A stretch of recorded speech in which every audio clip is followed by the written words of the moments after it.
নমস্কার বন্ধুরা, শ্রাবণী রান্নাঘরে আপনাদের সবাইকে স্বাগত জানিয়ে আমি আবারও একটা রান্নার ভিডিও নিয়ে আপনাদের সামনে চলে এসেছি। আজকের আমি আপনাদের কাঁঠাল দানা দিয়ে একটা অসাধারণ রেসিপি বানিয়ে দেখাবো। আশা করি আপনাদের ভালো লাগবে, আর তার জন্য কিন্তু আমার পুরো ভিডিওটা আপনাদের দেখতে হবে। তাহলে চলুন এই কাঁঠাল দানা দিয়ে আমি আজকের কী বানাই সেটা আপনারা একবার দেখে নিন। কাঁঠাল দানার এই রেসিপিটা বানানোর জন্য প্রথমে আমি এখানে একটা বড় বাটি নিয়ে নিয়েছি।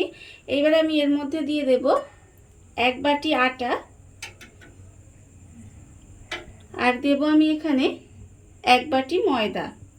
আমি এখানে আটা ময়দা দুটো মিশিয়ে নিয়েছি, আপনারা চাইলে কিন্তু শুধু ময়দাও নিতে পারেন।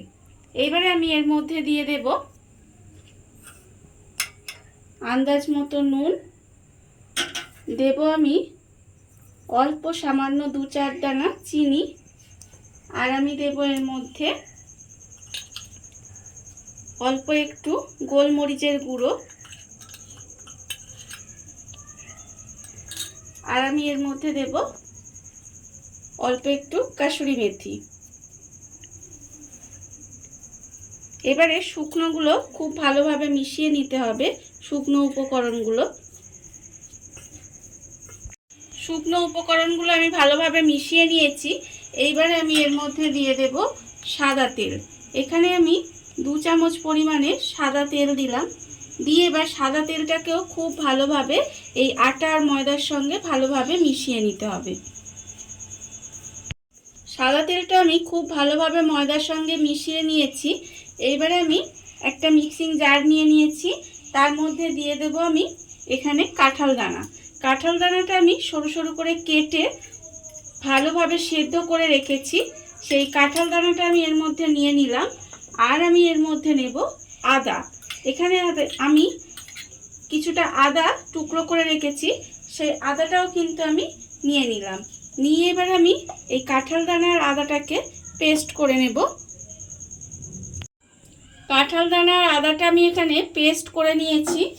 এইবারে এই কাঁঠাল দানার আদাটা কিন্তু আমি যে এখানে আটা আর ময়দা মিশিয়ে রেখেছি তার মধ্যে কিন্তু এই কাঁঠাল দানাটা দিয়ে দেব।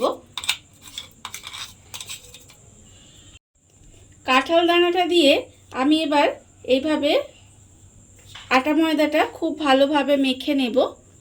আর এর মধ্যে কিন্তু আমি এই মিক্সি ধোয়া অল্প অল্প জল দেব। দিয়ে এইভাবে কিন্তু মাখতে মাখতে একটা ড্রো তৈরি করে নিতে হবে।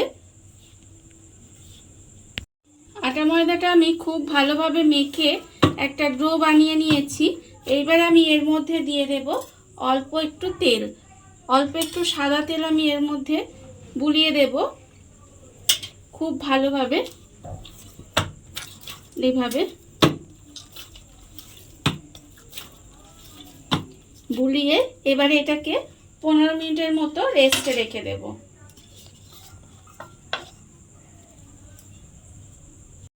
15 মিনিট আমার হয়ে গেছে। এইবারে আমি ঢাকাটা খুলে আবারও একটু খুব ভালোভাবে এই আটা ময়দাটাকে একটু মেখে নেব।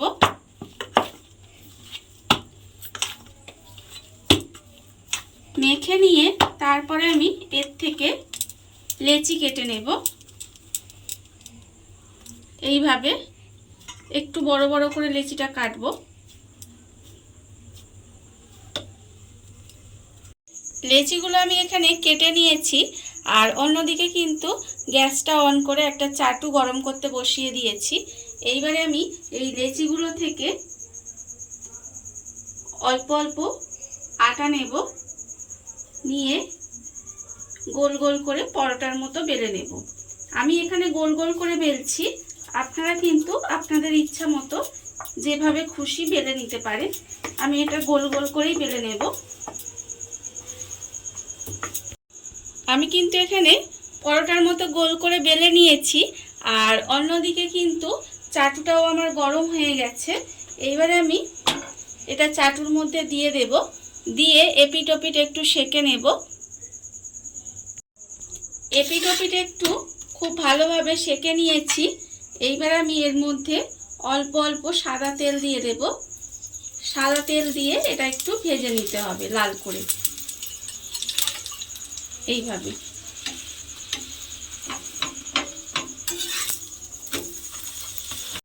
এপিট ওপিট করে লাল করে আমার ভাজা হয়ে গেছে। এবারে আমি এটাকে তুলে রেখে দেব। আর আবারও কিন্তু এই লেচিগুলো থেকে এইভাবে গোল গোল করে বেলে ঠিক এইভাবেই ভেজে নিতে হবে প্রত্যেকটা।